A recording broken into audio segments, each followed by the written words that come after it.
Oke, saudara-saudara, ini lanjutannya ya, use case tadi yang sudah saya sampaikan sekilas.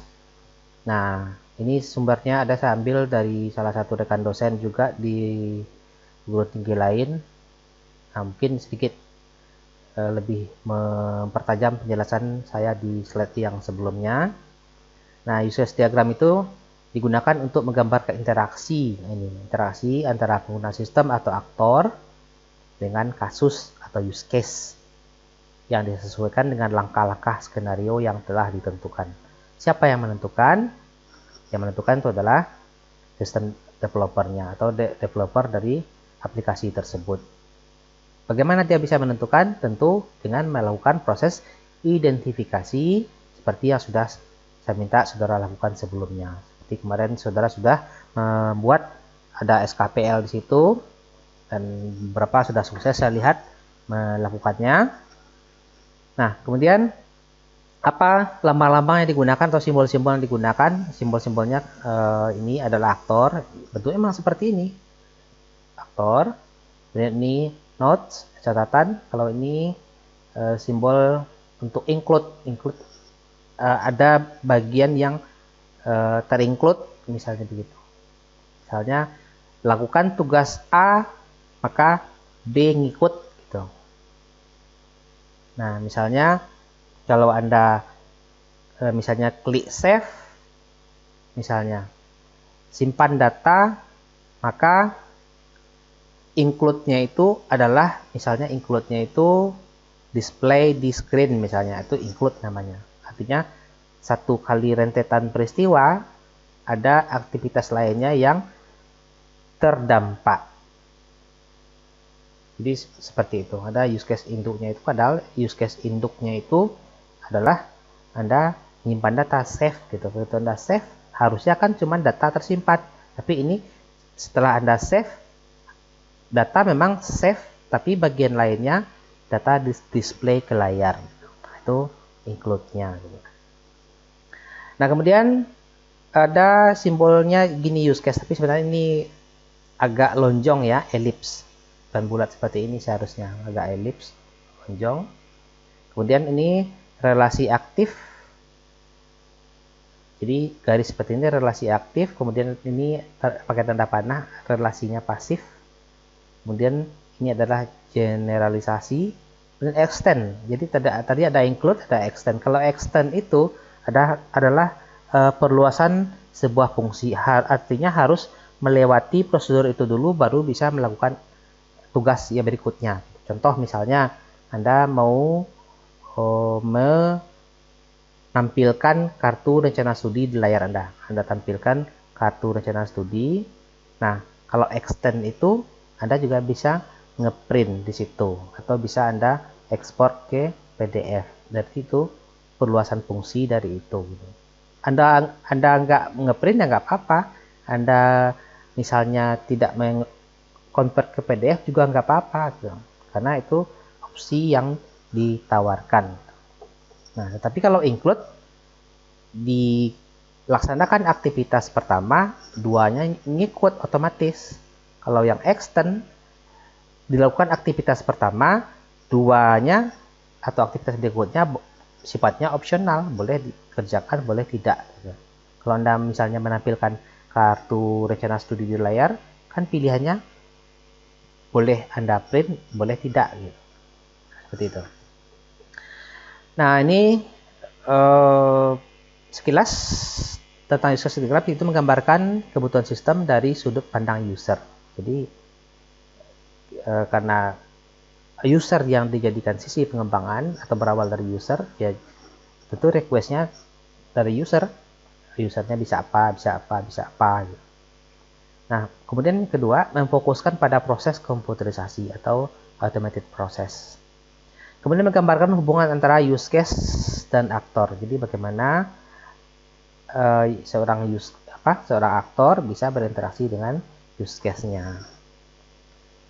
Jadi sama seperti di mesin ATM. Kalau di ATM nasabah sebagai aktor kan bisa tuh ada beberapa fitur tuh. Sementara adminnya punya fungsi-fungsi lain yang berhubungan dengan pengelolaan sistem. Jadi dia nggak berhak melihat saldo nasabah, dia nggak berhak narik, nggak bisa gitu. Hanya fungsinya berbeda gitu. Jadi kita harus melihat dari perspektif seperti itu. Nah, contoh misalnya di sini, contoh use case, ada konsumen, kemudian ada kasir. Gitu. Nah, bagaimana cara menulisnya di sini? Konsumen beli barang, kemudian konsumen bayar ya, bayar. Nah, kemudian kalau di sini kasir juga bisa melaksanakan transaksi beli barang itu. Jadi kalau konsumen membeli, kalau kasir melayani proses pembelian itu. Nah, jadi di sini kasir, konsumen membayar, kasir yang menerima bayaran itu. Nah, ini kan salah kalau dibuat kasir sama ini, kasir sama konsumen misalnya. Nah, di posisinya dibalik itu, harusnya konsumen di kiri, kasir balik ke kanan gitu ya. Diubah di sini kasir jual barang, berarti ya kasir jual barang, kemudian kasir terima bayaran, kemudian konsumen di sini gitu. Harusnya nggak seperti ini, konsumen sebelah kiri, kemudian kasir sebelah kanan. Artinya konsumen adalah aktor yang lebih prioritas gitu. Nah, kemudian kalau di sini ada kasir, ada konsumen, lihat tetap saja terbalik posisinya. Nah, secara umum use case adalah pola perilaku dari sistem. Itu yang saya katakan tadi sebagai skenario tadi. Jadi bagaimana kita menggambarkan pola behavior dari sebuah sistem. Kemudian urutan transaksi yang berhubungan yang dilakukan oleh satu aktor. Nah, apa-apa saja yang ada di use case itu, ada use case itu, simbol use case-nya yang ini ya. Ada aktor, ada relationship, ada sistem boundary box, sifatnya opsional, ada kayak batasan itu, boundaries, ada package, ini sifatnya opsional. Setidak-tidaknya 3 variabel di atas ini harus tersedia. Nah, use case diagram itu dibuat berdasarkan keperluan aktor, merupakan apa yang dikerjakan oleh sistem, bukan bagaimana sistem mengerjakannya. Ini sudah saya sampaikan. Use case diberi nama yang menyatakan apa yang akan dicapai dari hasil interaksinya dengan aktor. Kemudian use case dinotasikan dengan gambar horizontal ellipse. Jadi use case digambarkan tadi bulat ya, ini harus horizontal ellipse. Nanti gambarnya pakai Microsoft Visio. Saya sarankan pakai Microsoft Visio, jangan pakai Microsoft Word. Use case biasanya menggunakan verb, kata kerja. Jadi misalnya membeli barang gitu. Kalau dalam bahasa Indonesia kata kerja itu kan awalannya me.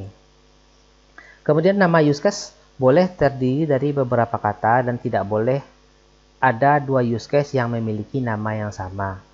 Jadi nggak boleh ada yang sama, misalnya melihat nilai, kemudian di bawahnya lagi ada melihat nilai lagi, nggak boleh. Hanya boleh 1 use case.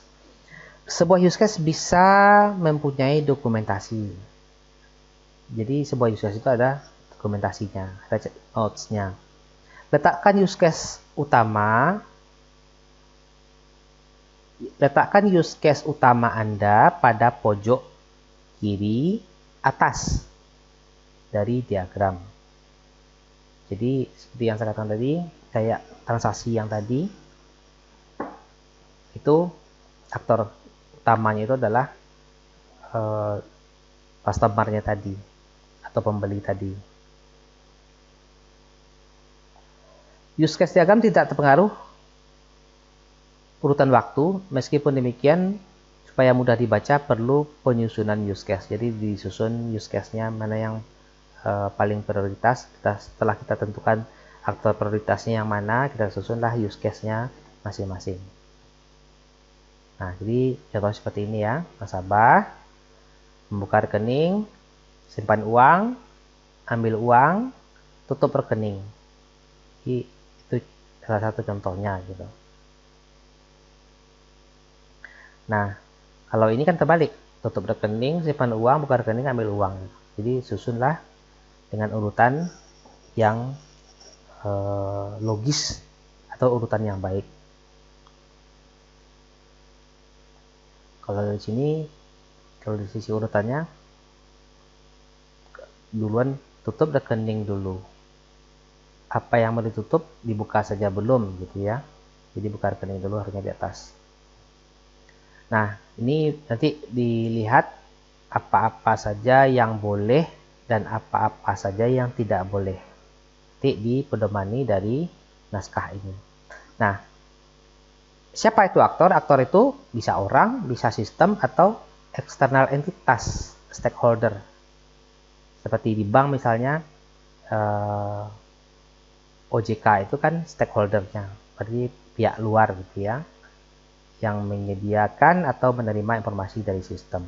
Jadi bisa aja dia menyediakan informasi atau aja menerima informasi saja. Gitu. Nah, kemudian aktor memberi input atau menerima informasi dari sistem.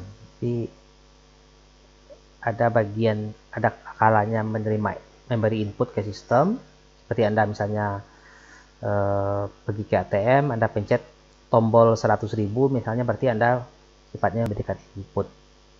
Dan kalau Anda misalnya requestnya itu adalah cek saldo misalnya, tentu Anda menerima informasi dari sistem, yaitu lihat saldo gitu. Lihat saldo. Nah, aktor biasanya menggunakan kata benda atau noun ya. Harus kata benda, jangan dibuat dulu di situ. Nanti misalnya Anda buat menyimpan data, nggak boleh. Jadi harus kata benda. Aktor digambarkan dengan gambar stick. Ya, memang begini simbolnya. Jadi boleh dikreasikan dengan yang lain asal bisa disepakati, ya, tapi lazimnya seperti ini. Tidak boleh ada komunikasi langsung antar aktor tanpa ada use case di antaranya. Jadi harus ada sebenarnya use case di sini, harus ada. Jadi nggak boleh interaksi langsung.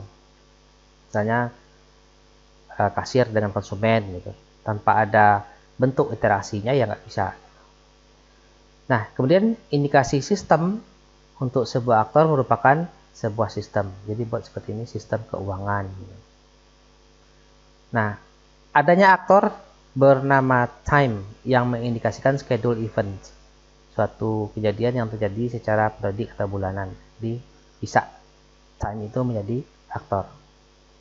Nah, ini aturan berikutnya, letakkan aktor utama pada pojok kiri atas dari diagram. Kemudian aktor jangan digambarkan di tengah-tengah use case. Jadi nggak boleh tengah-tengah sini, nggak boleh. Jadi di sisi terluar ini aja bolehnya. Jadi kalau gini nggak boleh, ini nggak boleh. Nah, jadi kalau ini kan prioritasnya nasabah, nah ini teller. Jadi artinya setiap use case yang ada melibatkan nasabah, semuanya dilayani oleh teller, artinya mereka berinteraksi. Jadi interaksinya ini nggak langsung, tapi ada use case-nya di sini. Misalnya nasabah ngambil uang, itu ngambilnya ke teller. Gitu. Nasabah nabung, itu hubungannya ke teller. Supaya interaksi itu terjadi gitu.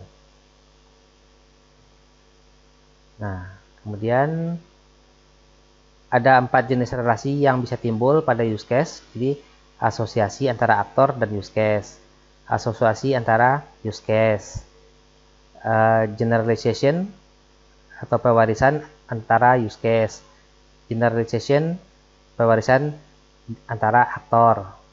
Nah, nanti ada di Google Classroom saya masukkan pendalaman materi terkait hal ini.